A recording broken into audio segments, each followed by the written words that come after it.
ሚስትህ ከመታችህ ቅናት ስላለባት ተጠንቀቅ። በህልም ሚስት የምትመታ ከሆነ እንግዲህ ባሎች እዚህ ጋር ልትጠነቀቁ ይገባል። እንግዲህ አንዳንዴ የአጅሬው ነገር ያሰባችሁትን እንዳታሳኩ ይፈታተናችሁ የለ ሲጠፋ ምን ያህል እንደሚያስደነግጥ መገመት አይከብድም እና በጣም ደነገጥኩ ነው ያለው። አንዳንዶቹ እንደው መላከ መንክራት የሆኑ ስልካቸውን ብትሰጠን ወይም ደግሞ ብታገናኘን እንደዚህ አይነት ነገር ላይ ፕሮሚስ አልገባም ስለማልችል ያለውን ካሁን ታመኝተ እንዳይሆን ፍራ።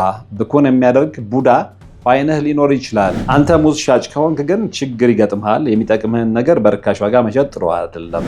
የሚስትህን ራቁት ካየ በአንተ ዘንድ ወራዳ የሆነ ስራ ስለሰራች ውጣቱ አርዳሉና እዘንላት። አባቶች ይጣራሉ፣ ነጠላ ጋርደን ነው የምንቀድሰው ይላሉ። እናም እኛ በሞቀ ቤት ውስጥ እየኖርን ለአጋስተ ሥላሴ እንዴት መሆን አቃተን ብለን ጥሪ ካስተላለፍንበት ዕለት ጀምሮ መቀነታችሁን ፈታችሁ፣ ከቤተሰቦቻችሁ በጀት ቀንሳችሁ፣ ወዳጅ ዘመዶቻችሁን አስቸግራችሁ እነሆ ባላችሁን ገንዘብ ለ2 ሰዓታት ያህል በእግር እየተመላለስን ሲሚንቶ፣ ብረት፣ አሸዋና ድንጋይ እያመላለስን በእናንተ ድጋፍ የጀመርነው የሥላሴዎች ቤት እዚህ ደርሷል። ለቀድሞ በሥላሴዎች ስም እያመሰገንን ለቀጣዩም እስክንፈጽመው ድረስ እንዳትተውን እየተማጸንን እንደጀመርነው በጋራ እንድንጨርሰው አደራ እንላለን። አሁንም ድጋፋችሁ አይለየን። በሊቦ ከምከም ወረዳ የመስኪየ ሥላሴ ቤተ ክርስቲያን አሰሪ ኮሚቴ። ሰላም ጤና ይስጥልን። በሀገር ውስጥና በመላው ዓለም የምትገኙ ወደ ቻናል ተከታታዮች ይኸው ዛሬም በእግዚአብሔር መልካም ፈቃድ ተገናኝተናል። እንግዲህ የዛሬ መርሃ ግብሬ የሚያተኩረው በወንድማችን በመምህራችን በመምህር ተስፋዬ አበራ ኤፍታህ የህልም ዓለም መፍቻ መጽሐፍ ዙሪያ ይሆናል። እንግዲህ ምናልባት የምታስታውሱ ወይም ደግሞ በቦታው ተገኝታችሁ የነበራችሁ ባለፈው ቅዳሜ በመገናኛ በሚገኘው በዓለም ሲኒማ እጅግ በጣም ደማቅ በሆነ ስነስርዓት ተመርቋል። ኤፍታህ የህልም ዓለም መፍቻ ማለት ነው እና ብዙ ሰዎች ተገኝተው ነበረ። በጣም ደማቅ ፕሮግራም ነበር እንደነገርኳቸው እና የሆነ ሆኖ ኤፍታህ የህልም ዓለም መፍቻ እንዴት እንመለከተዋለን፣ እንዴት እናየዋለን የሚለው ላይ ነው ትኩረት ማድረግ የፈለግኩት። መጽሐፉ ብዙ እንደተለፋበት ያስታውቃል። እንግዲህ በ2016 መጽሐፍ ተጀምሮ 2018 ዓ.ም ታተመ ነው የሚለው ውስጥ ገጹ ላይ አዘጋጁ መምህር ተስፋዬ አበራ እንደገለጸው ማለት ነው። እንግዲህ የመጀመሪያ እትም ያው 2018 ላይ ይፋ ሆናል፣ ለአንባቢያን ቀርቧል ማለት ነው። መጽሐፉ 256 ገጾች ያሉት ሲሆን ለሀገር ውስጥ አንባቢዎች በ500 ብር እንዲሁም ደግሞ በውጭ ሀገር ለሚኖሩ ነዋሪዎች ደግሞ በ20 የአሜሪካ ዶላር ለገበያ የቀረበ መጽሐፍ ነው። በጣም የገረመኝን ነገር እንግዲህ መጽሐፍት ዓለም ውስጥ እኔም ስላለው አውቀዋለሁ ልፋቱን ድካሙን፣ ግን በጣም የገረመኝን ነገር ልንገራችሁ። እዛ ፕሮግራም ላይ የሰማሁትን ከራሱ ከመምህር ተስፋዬ አበራ አንደበት ማለት ነው እና ይሄ መጽሐፍ እየተጻፈ እያለ ኦልሞስት ወደ መጠናቀቁ ሲሆን ይጠፋል። እንግዲህ አንዳንዴ የአጅሬው ነገር ያሰባችሁትን እንዳታሳኩ ይፈታተናችሁ የለ ሲጠፋ ምን ያህል እንደሚያስደነግጥ መገመት አይከብድም እና በጣም ደነገጥኩ ነው ያለው። በኋላ ግን በሱባኤ በጸሎት ጌታዬ ሆይ ይህንን መጽሐፍ ድጋሚ ጽፌው መሰል ችግር የሚያጋጠመኝ ከሆነ በቃ የመጽሐፍ አንባቢያን ጋር እንዲደርስ አልተፈቀደምና እተወዋለሁ ብሎ በሱባኤ በጸሎት ጠየቀ። ነገር ግን ስለተፈቀደለት ያው ለንባብ በቅቷል ማለት ነው እና ብዙ ሰዎች ስለ ህልማቸው ለሰዎች መናገር ይፈልጋሉ፣ ሰዎችን መጠየቅ ይፈልጋሉ፣ ህልማቸው እንዲፈታላቸው ይፈልጋሉ፣ ግን ትክክለኛ ህልም ፈቺዎችን ይፈልጋሉ እና እንደውም መምህር ተስፋዬ መድረክ ላይ ሲናገር የሰማሁት ምንድነው ይህንን መጽሐፍ የጻፍኩት አለ። ይህንን መጽሐፍ የጻፍኩት ህልም የሚመለከቱ ሰዎች እራሳቸው ህልማቸውን እንዲፈቱ ነው። ባጭሩ እንደዛ ብሎ ነው የገለጸው እና እንግዲህ እኔም ጋር ብዙዎች ይደውሉና እንደው መምህርን ብታገናኛን የሚሉኝ ሰዎች አሉ። የዘወትር ጥያቄ የለመድኩት ነው። አንዳንዶቹ እንደው መላከ መንክራት የሆኑ ስልካቸውን ብትሰጠን ወይም ደግሞ ብታገናኘን እንደዚህ አይነት ነገር ላይ ፕሮሚስ አልገባም ስለማልችል ብዬ ነው ደጋግሜ የምናገረው። እና መምህር ተስፋዬንም በተመለከተ የሚቀርብልኝ ተመሳሳይ ጥያቄ ነው። እግረ መንገድ በዚህ መርሃ ግብር እግረ መንገድ ማሳወቅ ስለፈለግኩ ነው። እና አንዳንድ ሰዎች ይገነዘባሉ፣ አንዳንድ ሰዎች አይገነዘቡም። ምክንያቱም እነዚህን ሰዎች እኔ በእኔ አንደበት ገሌናጊ ምናምን እምላቸው አይነት ሰዎችም አይደሉም። ካላቸውም ቦታ አንጻር ትረዱኛላችሁ ብዬ አስባለሁ። እና አንዳንዱ ሰው ደው ሲምፕሊ በቃ አንተን ብለህ እንዲህ የሚል ሰው አለ እና ያ አይሆንም። ካላቸው የስራ ብዛት እንደዚህ አይነት ጥያቄ ሲመጣ አንዳንድ ጊዜ ለመመለስ ከባድ የሚሆንበት ጊዜ አለ። ግን ያው እንደምንም አሳምኜ ምንም ቢሆን እመልሳለሁ። እና ከሚቀርቡ ጥያቄዎች መካከል ደግሞ አንደኛውና ዋነኛው ህልምን የተመለከተ ነው። እንዲፈልግ እኔ ማገናኘት አልችልም ብዬ ስጠይቅ ብዙ ሰዎች ምንድነው የሚሉኝ? እንግዲያውስ በቃ እንደው እስኪ ለአንተና ማክረህ ይሉና የሚያማክሩኝ እንዲህ አይነት ህልም አይቼ የሚል ነገር ነው።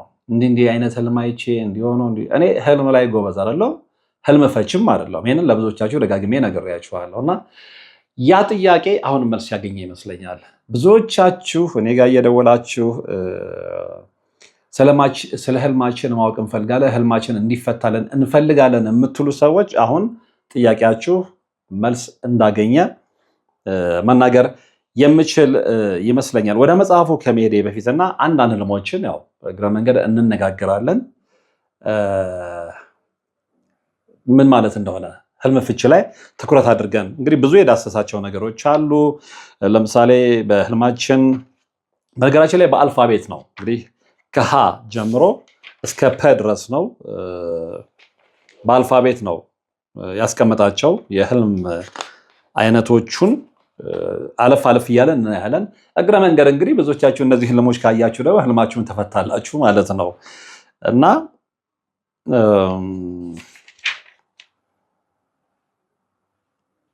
እንግዲህ እዚህ ላይ ብዙ የተጠቀሱ የህልም ፍቺዎች አሉ። ወደዛ ከመሄድ በፊት ግን እንደነገርኳችሁ እንግዲህ ብዙዎቻችሁ ህልማችሁ ወይም ደግሞ ያያችሁት ህልም እዚህ ጋር መልስ ያገኛል ብዬ አስባለሁ። ግን ስለ ህልም ፍቺ ስንነጋገር ዛሬ የተጀመረ የሚመስላቸው ሰዎች አሉ። ህልምን መፍታት አይደለም። ህልም መፍታት ጥንታዊ ታሪክ አለው እና እንግዲህ የህልም መፍቻ መጽሐፍት ወይም ደግሞ ይሄ ድሪም ዲክሽነሪስ የሚሏቸው ነጮቹ፣ አንዳንዶቹ ነው ዋን ኤሮማንሲ ቡክስም ይሏቸዋል። እንግዲህ በሰው ልጅ ታሪክ ውስጥ ረጅም ዘመናትን ያስቆጠሩ በየዘመናቱ የነበሩ ስልጣኔዎችና ማህበረሰብን ለህልም የሰጡትን ትርጉም የሚያሳዩ ጥንታዊና ዘመናዊ መዛግብት ናቸው። እንግዲህ የሰው ልጅ ከጥንት ጀምሮ ህልምን ሲፈታ ኖሯል፣ ዛሬ ላይ ደርሷል ማለት ነው። እንግዲህ በዓለማችን ላይ በጉልህ የሚታወቁትና ታሪካዊ ተጽዕኖ ያላቸው ዋና ዋና የህልም መፍቻ መጽሐፍት በሶስት ዋና ዋና ክፍሎች ከፍለን ማየት እንችላለን። በአጭሩ ነው ሊያውም። አንደኛው ጥንታዊያንና የታሪክ መጽሐፍት ናቸው። ሁለተኛው የስነ ልቦናና የሳይንስ መጽሐፍት ናቸው። ሶስተኛው ደግሞ ዘመናዊና ታዋቂ የህልም መዝገብ ቃላት ወይም ፖፑላር ድሪም ዲክሽነሪስ የሚሏቸው ነው ነጮቹ። ነገር ግን የወንድማችንን የመምህር ተስፋዬ አበራን ኤፍታ የህልም ዓለም መፍቻ ከጠቀስኳቸው ተጽዕኖ አሳዳሪ የህልም መፍቻ መጽሐፍት በይበልጥ ወደ መንፈሳዊ ይዘትና መለኮታዊ መልእክት ማወቂያ እንደሚያደላ በመገመት የመጀመሪያው ላይ ጥቂት ነገር ማለት የምችል ይመስለኛል። ይሄም ምንድነው? የመጀመሪያዎቹ የህልም መፍቻ መጽሐፍት የተጻፉት ህልምን የወደፊት እድልን ወይም መለኮታዊ መልእክትን ማወቂያ አድርገው በሚያዩ ጥንታዊ ስልጣኔዎች ነውና ታሪክ እያጣቀሱ መናገር ይቻላል። ነገር ግን የእናንተን ጊዜ ላለመውሰድና ከመጽሐፉ የተወሰኑ ገጾችን ስለማነብ እዛ ውስጥ በዝርዝር አልቆይም። ነገር ግን እንግዲህ ከዛን ጊዜ ጀምሮ ከጥንት ጀምሮ ማለት ነው ሰዎች በእነዚህና መሰል መጽሐፍት አማካይነት የህልሞቻቸውን ፍቺዎች እየተረጎሙ ዛሬ ድረስ ደርሰዋል ማለት ነው። እጅግ በርካቶችም አሁንም በህልም ፍቺ ላይ ያተኮሩ መጽሐፍቱን እያደኑ እንደሚያነቡ የሚያስረዱ ሰነዶች አሉ። በተለይ እንግዲህ ለኢትዮጵያውያን አንባቢዎች የመምህር ተስፋዬ አበራ ኤፍታ የህልም ዓለም መፍቻ መጽሐፍ ወቅታዊ የማወቅ ፍላጎትን ያገናዘበ ምላሽ ይዞ መጥቷል ብዬ ነው የማምነው። ስለዚህም ነው መጽሐፉ ላይ ዛሬ ትኩረት አድርጌ አንዳንድ እዚህ ውስጥ የተጠቀሱ ነገሮችን ለእናንተ ለማጋራት የወደድኩት። ብዙ ትጠቀሙበታላችሁ፣ ብዙ ታተርፍበታላችሁ ብዬ አስባለሁ። እንደውም መግቢያው ላይ በጣም ኢምፕረስድ ያደረገኝን ቃል ጠቅሼ ልለፍ። የመጀመሪያው ገጽ ላይ ነው። የህልም ዓለም መፍቻ ይልና ተኝተን የምንጓዘው ወደ የትኛው ቦታ ነው? ይሄ ለሁላችንም ጥያቄ ነው። ተኝተን ወዴት ነው የምንሄደው? አስባችሁታል? አረቃችሁ ረቀቅ አድርጋችሁ አስባችሁ ታውቃላችሁ? እንግዲህ ይህን ያህል ካልኩ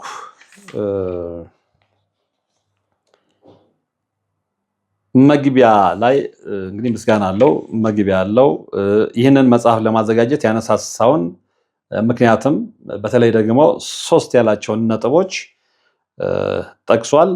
የመጀመሪያው ላይ እንግዲህ ከጥንት ጀምሮ ሲወርድ ሲወራረድ የመጣውን የቃልና የጽሑፍ ትውፊት ለሚቀጥለው ትውልድ ለማሻገር ትልቅ ፍላጎት ስላለኝና በተለይ በኢትዮጵያና በኤርትራ ባህል መሰረት ተወራራሽነት ያለበትን በመንፈሳዊን በመቃኘት ለቁም ነገር ማብቃት የአባቶች ነው ብዬ ባለችኝ ፍተሻና የጥቂት ጊዜ ተሞክሮ ብዙ አባቶችን አጠያይቄና አማክሬ ከባዶ ይሻላል ብዬ የህልም መፍቻ መጽሐፍ ስላልተለመደ ማመዛዘኛና ማጣቀሻ ይሆነናል ብለው በሰፊው መክረውኝ እንደነገሩ ጀመርኩትና የተጠናከረውን ግማሽ ገጽ ሳሳያቸው በጣም ደስ ብሏቸው ህልም አይቶ የት ማስፈታት እንዳለበት ግራ ተጋብቶ የታመቀ ሁሉ ለማንም ህልሙን ሳይነገር በመጽሐፉ እየተመራ ያመዛዝናል። ምክንያቱም የብዙ ህልመኞችና ፈቺዎችን ከመጽሐፍ ቅዱስ እውነታ ጋር እያመሳከረ የሚያይበት መረጃ ስለሆነ በልቶሎ ጨርሰው ብለው በሞራል ነው ይኸው እዚህ የደረስኩት። አንደኛው ማለት ነው። ሁለተኛው ብዙ ሰዎች ህልም ያልማሉ፣ ግን ህልማቸውን አያስተውሉትም ወይም ለህልም ምንም ክብርና ቦታ የማይሰጡ እልፍ ናቸው። አንዳንዶች ወይም ጥቂት የማይባሉ ህልምን በሚያስፈራ መልኩ በጣም አክብደው ስለሚያዩት ይሸሹትና እውነታውን ሳይጋፈጡት ከተጎዱ በኋላ አዎ ፈጣሪ በህልም ነግሮ ነበረ፣ በወቅቱ ግን ተዘናጋው፣ ደግሞም አልተረዳሁትም ነበር እያሉ ሲቆጩ ሰማለሁ። በታሪክም አንብቤያለሁ። ስለዚህ ለንስሐ የተጠራ ሰው ህልሙን በቸልተኝነት እንዳያልፈው ስል በግድ ስለዚህ ጉዳይ እንዲያስብበት አዘጋጅቼዋለሁ። በተለይ እግዚአብሔር ያለ ምክንያት የህልምን መልእክት ስለማያመጣና ስራዬ ብለው መመርመርን ለሚፈልጉ ሁሉ ትንሿን የህልም ዓለም መጽሐፍ ከህልማቸው ጋር እንዲያመሳክሩ ነው የጻፍኩት። ሶስተኛ ብዙ ሰዎች በርኩሳን መናፍስት የቅዠት ህልምና ራእይ እየተታለሉ የሐሰት ራእይና ትንቢት እየበዛ ስለመጣ በዚህ መጽሐፍ እንደ መግቢያ ያየውን ህልም ከብዙ ነገር አንጻር እያስተያየ ነፍሱን ለማዳንና መናፍስትን ለመለየት የመመርመር እድሉን እንዲያገኝ ከረዳው ብዬ አዘጋጅቼዋለሁ። አጋንንት የውሸት ህልም የሚያሳዩ መሆናቸውን የምንረዳው ስለ ሴራቸው በጥልቀት ባነበብንም ጭምር ስለሆነ ከህልምና ከራእይ ባልተናነሰ መልኩ የብርሃን መልአክ መስሎ እስከ መገለጥ ድረስ ሊመጣ ስለሚችል ተጠንቀቅና ህልምህን በጸሎት ደግፈው ለማለት እንዲቀናኝ ይኸው አንብባችሁ ቅን ፍርድ ፍረዱ ብያለሁ እያለ ይቀጥላል። እንግዲህ ይህን መጽሐፍ ለማዘጋጀት ያነሳሱትን 3 ነጥብ ሲገልጽ ወንድማችን መምህር ተስፋዬ አበራ ማለት ነው። መቅድሞም ላይ ህልም ምንድን ነው? ህልም፣ ቅዠት፣ ራእይ፣ መገለጥ፣ ተመስጦና አርምሞ፣ የነቢያት ቃል፣ ሰመመን፣ እንቅልፍ ምንድን ናቸው የሚል ጥያቄ ያነሳና ዝርዝር ሐሳቡን ይተነትናል። ከዛ ውጭ እንግዲህ የመንፈሳዊ ዓለም የህልም ትርጉም፣ የህልም ስነልቦና፣ የቅዠት ህልምና የስጋ ፍቃድ፣ የራእይ ህልም፣ የሰመመን ህልም፣ ተመስጦ፣ ህልማችን ከመናፍስት ጋር ያለው ግብግብ ምን ይመስላል፣ መገለጥ በህልም ፍቺ አንጻር ሲታይ እና የመሳሰሉትን በርካታ ሐሳቦችን በስፋትና በጥልቀት ዳሷል። በነገራችን ላይ ቅድም ነግሬያቸዋለሁ፣ በጣም ተለፍቶበት ብዙ ሪፈረንሶችን ብዙ የንባብ ጊዜዎችን ወስዶ የተዘጋጀ መጽሐፍ እንደሆነ ያስታውቃል እና እያንዳንዱ ሰው እጅ ቢገኝ ጠቃሚ የሆነ መጽሐፍ መሆኑን እግረ መንገድ መጠቆም እፈልጋለሁና ለመፈለግም የሚከብድ አይደለም። ቅድም ብያቸዋለሁ፣ በአልፋቤት ነው የተደረደረው፣ ከሀ እስከ ፐ ነው። ስለዚህ ህልም የሚመለከቱ ሰዎች በአልፋቤት ገብተው የተመለከቱን ህልም በቀላሉ ሌላ ሰው ሳይጠይቁ፣ ሳይቸገሩ፣ ሳይደክሙ እራሳቸው መፍታት ይችላሉ ማለት ነው። ለምሳሌ ሀ ፊደል ውስጥ ከተጠቀሱት ውስጥ ሃሌሉያ፣ ሐመልማል፣ ሐሜት፣ ሐሴት፣ ሐረግ፣ ሐሞት፣ ሐር፣ ሀብት እያለ ይቀጥላል፣ ሀብል እያለ ይቀጥላልና ከዚህ ውስጥ እንግዲህ የተወሰኑትን ልጠቅስላችሁ ወይም ደግሞ በመጽሐፉ አማካኝነት ልፈታላችሁ እችላለሁ። ለምሳሌ ሀብል የብዙ ሰዎች የጋራ ጥያቄ ስለሆነ ነው። ከዚህ በፊትም ደግሞ እነዚህ ጥያቄዎች ስለገጠሙኝ ነው በግሌ እንደዚህ በህልሜ ሀብል አድርጌ ምናምን የሚሉ ነገሮችን ሰምቻለሁ እና ይሄ ምላሽ ይሆናል ብዬ አስባለሁ። ለምሳሌ ሀብል የሚለው ጋር መልካም አደራና ለጥሩ ነገር ዕዳ ውስጥ መግባትን ያመለክታል። አንድ ሰው ሀብል ካደረገለት የነገርኩህን አትርሳ እያለ ነው። ራስህን አድን ማለትም ነው። ለምሳሌ መስቀል ያለበት ከሆነ እምነትህን እወቅ፣ በሰው ፊት መስክርበት፣ ይታይ ማለት ነው። ሀብል ከገዛህና አንገትህ ካደረግከው በፍቃደ አምላክን እያመለከው ስለሆነ በሰው ፊት እየታየህ ነው፣ ደስ ይበልህ ማለት ነው። ሀብሉ የብረት ከሆነ በሚታይ ነገር ብቻ የምታምን ስለሆንክ ወደ ውድ ነገር አሳድገው ማለት ነው። ምክንያቱም ሀብል ከተባለ ሲታሰር ደስ የሚለው በወርቅ በብርና በእንቁ ስለሆነ ነው። የወርቅና የእንቁ ሀብል ከሆነ ያየኸው ለምትወደው ነገር ከፍተኛ ዋጋ በሰው ፊት እንዴት እንዳከበርከው ያሳያል። ከህይወት ውስጥ አስቀድመ ለምትሰጠው ነገር ክብር አለ ማለት ነው። ሀብል ማየት ያ የወደድነው የተለየ ንብረታችን ነው። ግን ደግሞ ሁሉም ሰው የሚያየው አንገታችንና ደረታችን ላይ የሚታይ ነው። ለሰው ስንሰጥ ካየን ለዛ ሰው አንድ ጥሩ እድል ተመኘህለት፣ ከተመኘህለት ደግሞ ሊያገኘው ነው። ሀብላችን ከተፋ፣ ከወደቀ፣ ከተበጠሰ ያ ልዩ ሀሳባችንና ጸጋ ሀብታችን ወይም እምነታችን፣ ትዳራችን አደጋ ላይ ሊወድቅ ስለሆነ አስቡበት ማለት ነው። በህብረተሰባችን ላይ ያለን ክብር እይታ እንዳይጠፋ ክብርን ጠብቅ፣ ሃይማኖትን አክብር፣ ነፍስን እይ። ምሳሌ 3:3 ምሳሌ 6:21 ምሳሌ 20:15 ምሳሌ 20:29 እያለ ይቀጥላል። ሀብሉ አርቲፊሻል ወይም የተሳሳተ ከሆነ አስመሳይነት ከውስጣችን ፍቅርና ህይወት እንደሆነ ያመለክታል። ሌሎች ሰዎች ሀብል ሲሰጣጡ ካየህ ስለ ራስ ውድ ነገር አስብበት እየተባልክ ነው። ቆም ብለህ ያላየው የተሰጠ አደራ አለ። ሌላው ሀብልህ ከብዙ ሀብሎች ጋር ተቀላቅሎ ብታየው ያንተ እምነትና ውድ ነገር በአጠቃላይ ለብቻው ተለይቶ የሚታይ ከሆነ ያ ሃይማኖትህ ነው። ደስ ይላል።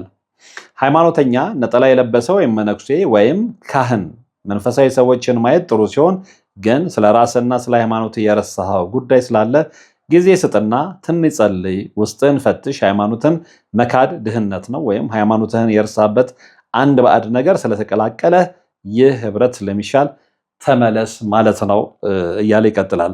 ሀብትንም በተመለከተ በህልም መፍቻው መጽሐፍ ውስጥ የተቀመጠ ነገር አለ። አንድ ሰው ሀብቱን በተደጋጋሚ ካየው ስለ ገንዘቡ ምንጭ ሊያስብበት ይገባል ማለት ነው። እንደ ሀብት የቆጠርከው ያ ንብረትህ በሌሎች ደምና እንባ የተገኘ እንዳይሆን ፍራ። ከሆነም ንስሐ ግባ። ብዙ ቅራኔ ያለበት ትኩረት የሚያሻው ኑሮ ነው ያለህ። የኔ የምትለው ነገር መርምር።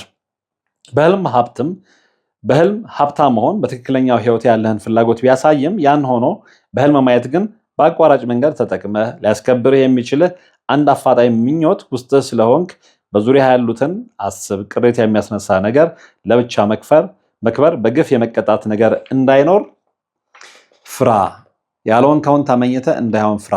ብኩን የሚያደርግ ቡዳ በዓይንህ ሊኖር ይችላል። ምክንያቱም ሀብትህን ራስህ ማየትህ አንዳንዴ ጥሩ አይሆንም። ሀብትህን ለሰው መስጠት ወይም መሸጥ ከባድ በሽታና ህመም ይገጥምሃል ማለት ነው።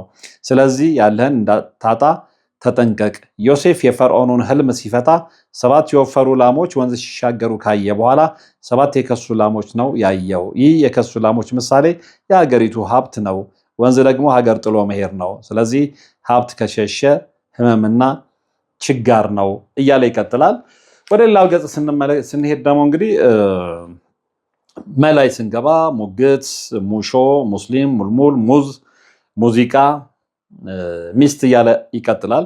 ከዚህ የተወሰኑትን ላጋራችሁ ፍቃደኛ ነኝ። ከዚህ እንግዲህ ለምሳሌ ሙግት የሚለውን ስንመለከት ከወንዶች ጋር መሟገት ክስ ነው፣ በህልም ማለት ነው። ልብ በሉ። ከሴቶች ጋር እያወራን ያለ ነው ስለ ፍቺ ስለሆነ ማለት ነው። ከሴቶች ጋር መሟጋት የህሊና ወቀሳ ነው። ተሟጋቹ ማንም ይሆን ግን ያንተ ወይም ያንቺ አቋም የፍርሃት ከሆነ ጥሩ ነው። ለፍርድ የቀረበ የቅርብ ጊዜ ውሳኔ ታገኛለህ። የፊት ገጽታ ማሳየት የቶሎ መልስ አለውና ከራስ ጋር መሟገት ጥሩ አይደለም። አንድ አልሸነፍ ያለህ ጸባይ አለብህ። ልትቶ ሳትፈልግ በግድ ልትሆ ነው። በዚህም ከማህበረሰብ ጋር ልትጣላ ነውና አንተ በዝምታ ያለፍከው ነገር ለብዙዎች ሰዎች ጥሩ መፍትሄ ስለሆነ አፍህን ዝጋ። ሙሾ የሚወረደው ለምንወደው ሰው ሞት ስለሆነ እርካታና ደስታ ነው። በዘመድ አዝማድ መሃል ፍቅርህ ይገለጣል። ቀጣይ ዘመንህ የማይቆጭ ነው። አንተ ሙሾ እየተደረገብህ ከሆነ የሰዎች ፍቅር በደስታም በሐዘንም ታያለህ። ከዚህ ውጭ እንግዲህ ሙዝ መብላት የጤና መድኃኒት በእጅህ ነው። ሙዝ የምንበላው ፈልገን እንጂ ተገደን ስላልሆነ በፍቃድህ ዳን፣ አለበለዚያ ማንም አያውቅም። ከገበያ ሙዝ ከገዛ ሀብትና በረከት ታገኛለህ። በህልም ማለት ነው። ስንቶቻችሁ ከገበያ በህልማችሁ ሙዝ ገዝታችኋል? ስለዚህ ያንን ከገዛችሁ ሀብትና በረከት ታገኛላችሁ ማለት ነው። አንተ ሙዝ ሻጭ ከሆንክ ግን ችግር ይገጥምሃል። የሚጠቅምህን ነገር በርካሽ ዋጋ መሸጥ ጥሩ አይደለም። ሙልሙል ዳቦ እየጋገርሽ ካየ ወንድ ልጅ የመውለድና የመደሰት ፍላጎት ሰምሯል ማለት ነው። እንግዲህ አንተም ኦር አንቺም ዳቦ እየጋገርክ ወይም እየጋገርሽ በህልማችሁ ካያችሁ ወንድ ልጅ የመውለድና የመደሰት ፍላጎታችሁ ሰምሯል ማለት ነው። ወንድ ልጅ ተወልዳላችሁ ነው። ሙልሙል ይዞ መጨፈርና መመገብና ዘመንን መሻገርና ከትውልድ ጋር በሰላም መኖር ነው። ማከፋፈል ሳትቆርሰው ከሆነ ምርቃት ነው። ዘመኑ ግጥምህ እንዲሆን ተመኝተውልሃል። የተቆራረሰ ዳቦ ወይም ሙልሙል ስስት ነው። ሌላው እንግዲህ ሚስት የሚለውን እንመለከታለን። ሚስትህ ስታለቅስና ስትነጫነጭ ስትቆጣም በህልም ማየት ጥሩ ነው። ምክንያቱም በገሃዱ ዓለም ልትነግርህ ያልፈለገችውን በህልም እንድትረዳት ፈጣሪ እያገዛት ነው። አይነ ጥላዋ እንደማይወድህ ምልክት ነው። ስትስቅና ስትወድህ ካየህ ጥሩ ነው። አንተ የምትመኝላትን ነገር ለእሷ እያሳያት ነው። ይህም እንደነገራት እያሳወቀ ነው። ያዘነ ፊቷን እያየህ በጥፋትህ ስለምትጸጸት ከነ መፍትሄው አሳይቶም ይሆናል። ሚስትህ ከመታችህ ቅናት ስላለባት ተጠንቀቅ። በህልም ሚስትህ የምትመታ ከሆነ እንግዲህ ባሎች እዚህ ጋር ልትጠነቀቁ ይገባል። ሚስቶቻችሁ በህልሞቻችሁ የሚመቷችሁ ከሆነ ቅናት ውስጥ ነች፣ ስለዚህ ልትጠነቀቅ ይገባል ነው። በበትር ከመታችህ ትዳሯ እንዳይፈርስ ቆፍጣና ስለሆነችብህ ረጅም ዘመን በሰላም ትኖራለህ ማለት ነው። ስለዚህ በህልም በበትር መመታትን ስንቶቻችሁ ተመኛችሁ? ይህን ስትሰሙ ሚስትህ ግብዣ ከጋበዘች ወይም በቤቷ ደግሳ ብዙ ሰው ከጠራች መጥፎ ነው። የጭቅጭቅና የሁልጊዜ ንትርክ ዘመን ይገጥምሃል። እሷም ይህን ካየች እንደዛው ይፈታል። የሚስትህን ራቁት ካየ በአንተ ዘንድ ወራዳ የሆነ ስራ ስለሰራች ውጣ ተዋርዳሉና እዘንላት። ሚስቶች ራቁት ነው ከታዩ ማለት ነው። በአንተ ዘንድ ወራዳ የሆነ ስራ ስለሰራች ውስጧ ተዋርደውልና እዘንላት። የደበቀች ነገር የለም፣ ሚስጥር የላትም፣ እመናት። ከተሸፋፈነች ግን ብዙ ነገር ይመሰቃቀልብሃል። ካንተ እቅድ ውጭ የምታውቀው ነገር አላትና። ሚዛንን በተመለከተም መምህር ተስፋዬ አበራ ያስቀመጠልን ቁም ነገር አለ። መግዛት በጣም ያስጨነቀ ፍርድ አለ። ውሳኔ የሚያስፈልገው ጉዳይ አለብህ። ሚዛን በህልም ካየህ ማለት ነው። ዕቃ የመዘንክ ካየህ ከባድ ንትርክና ሙግት ይገጥምሃል። ሚዛን ሲፈነገል ሲወድቅ ማየት መጥፎ ነው። ፍርደ ገምድል መጥቶ በጉልበቱ ሊያሸንፍህ ከህግ ውጭ በሆነ አካሄድ ይረትሃል። ሚዛንህ ባዶ ሆኖ ተክዘህ ከተቀመጥክ አንተ ለጸብና ለክርክር የተዘጋጀ ስለሆንክ የሚጠጋህ የለም እያለህ ነው። ሚዜም በተመለከተም ምንድነው የሚለን? ያሰብከው ሳይሳካ እክል ይገጥምሃል። ምክንያቱም ሚዜ መሆን ለሙሽራው ደስታ የግል ጉዳያችንን ትተን እንባክናለን። ስለዚህ ያቀድከው ሁሉ ይዘበራረቃል። የሚዜ ልብስ መለካትና ትቶ መሄድ ጥሩ ነው። ስራ ሊያስፈታህ የነበረውና የግል ጉዳይህን ሊያዘናጋ የነበረው ሚዜ የሚለው ጊዜያዊ ስምህ ልብስህ ቀርቷል ይላል። ከመወተን ደግሞ ወደ ስንሄድ ብዙ ቁም ነገሮችን እዚህም ጋር እናገኛለን። ሰማይ እናገኛለን፣ ሰረገላ፣ ሰንሰለት፣ ሰርግ፣ ብዙ ነገሮች። እኔ መራርጬ ነው ይህንን እምላችሁ። እንደው ከእያንዳንዱ በአልፋቤት ነው ስላልኳችሁ የተወሰኑትን እንመልከት በማለት ነው። ለምሳሌ ሰላይ ሰማይ ጋር እንምጣ። ሰማዩ የጠራ ብሩህ ከሆነ ቀጣዮቹ ዘመኖች የሚያስደስቱ ናቸው። ምክንያቱም የዘመናት መለኪያው ሰማይ ስለሆነ። ሰማዩ ዝናብና ነጎድጓድ መብረቅና ድንግዝግዝ ከሆነ ከባድ የህይወት ውጣ ውረድ ሊገጥምህ ስለሆነ ራስን አዘጋጅ፣ ታልፈዋለህ፣ ተስፋ አትቁረጥ። ክረምቱም በጋውም በወቅቱ ይፈራረቃልና በራሱ ጊዜ መጥቶ የሚጠፋ የህይወት ክስተት አለብህ። ሰማዩ ጠቆር ያለ ጉምና ደመና ከሆነ ደግሞ ወደ ህይወት የቀረበ አንድ ሀዘን ይመጣብሃልና ቅድመ ዝግጅት አድርግ። የንስሐ የገንዘብና የተለያዩ ዝግጅት ብታደርግ ደመናን ተመልከት። ዝናብ እየዘነበ ሰማዩ ጥርት ያለ ከሆነ የዛሬውን መጎዳትንና የመጣብህን መከራ አስበህ አትዘን። ተስፋ የምታደርገው ከፍታ ይኑርህ። በዝናብ ውስጥ ያየኸው ሰማይ ያንተ ተስፋ ነው። ዝናብን ተመልከት። ሰማዩ ሲደፋብህና ሲቀርብህ ሲወድቅብህም ብታይ ከባድ ነው። ቶሎ ንስሐ ግባ። ከፈጣሪ ጋር ተጋይተሃል ማለት ነው። ሰማዩ የራቀ ከሄደ ያለህበት የህይወት አቋም ከፈጣሪ የሚያርቅህ ነው። ጸሎት እያረክ አይደለም፣ ልብ ልትሉ ይገባል ማለት ነው። ሰማዕት በህልም ሰማዕታትን ማየት ልክ መስቀልን እንደማየት ነው። ሰማዕታቱ ሰማዕቱ ሲረዳህ ካየ ምልጃውን ጠይቅ፣ እየጠበቀህ ነው። ያንተን ነጻ ፍቃድ እየተጠባበቀ ነው። ሰማዕታት ተደርድረው ሲሰየፉ ማየት አንተ አሁን ባለህበት ቦታ ወይም ወደምትሄድበት ቦታ አንድ የሃይማኖት ቁርጠኝነት እንድትወስን የሚያስገድድ ሁኔታ ያጋጥምሃል። ቆፍጠን በል። ሰም በህልም ሰም ማየት ጥሩ አይደለም። በተለይ ሲያዳልጥህ ማየት ባልጠበቅከውና ባልተጠራጠርከው ሰው ትዋረዳለህ። ሰም ስትጠጣ ወይም ስትቀባ ወይም ሲደፋብህ ካየ ጥሩ አይደለም። ሳትወድ በግድህ የመከራ ኑሮ ትጋፈጣለህ። ለዚያውም በራስህ ፍቃድ ነው የምትቀበለውና የምታስተናግደው። ሰረገላን በተመለከተም በሰረገላ ስትጓዝ፣ ስትቀመጥ፣ ስትሳፈር ካየህ ራስህን መቻል አቅቶሃል፣ ታመሃል ማለት ሲሆን ራሱን ሰረገላውን እየሰራኸው ካየህ ደግሞ መሞቻን እያዘጋጀህ ነውና ያለህበትን ጊዜ አጢነው፣ ህመምህን ተመልከት። የወላለቁ የድሮ ሰረገላና ጋሪ ካየህ በውስጥ ያሉትን ያረጁ አመለካከቶች፣ የትም የማይደርሱትን ሀሳቦች ተዋቸው። በሰማይ ላይ የጥንት ሰረገላ ሲሄድ ካየህ የቀደመውን የጥንቱን ከፍታ አትርሳ። መንገዱ መንፈሳዊና ሰማያዊ ነው። ዘላለማዊነትን ያመለክታል፣ ግን ከተሰበረ ምድራዊነትን ያመለክታል ማለት ነው። ቀጥታውን ያለፍኩት እንግዲህ የመጨረሻ ዝግቼ ነው። ምክንያቱም መጽሐፉን ሁሉ ካነበብኩማ ትክክል አይመጣም እና የተወሰኑትን እንደው ለግንዛቤ እንዲሆናችሁ ነው። ብዙዎቻችሁ እጅ ይሄ መጽሐፍ ገብቷል ብዬ አስባለሁ። በተለይ ደግሞ በዕለተ ቅዳሜ ዓለም ሲኒማ በዛ ደማቅ ፕሮግራም ላይ የነበራችሁ አብዛኞቻችሁ መጽሐፉ እጃችሁ ገብቷል። ግን በውጭውም ዓለም ያላችሁ ሀገር ውስጥ ያላችሁ ይሄ መጽሐፍ እጃችሁ ላይ የሌለ መምህር ተስፋዬ ቢሮ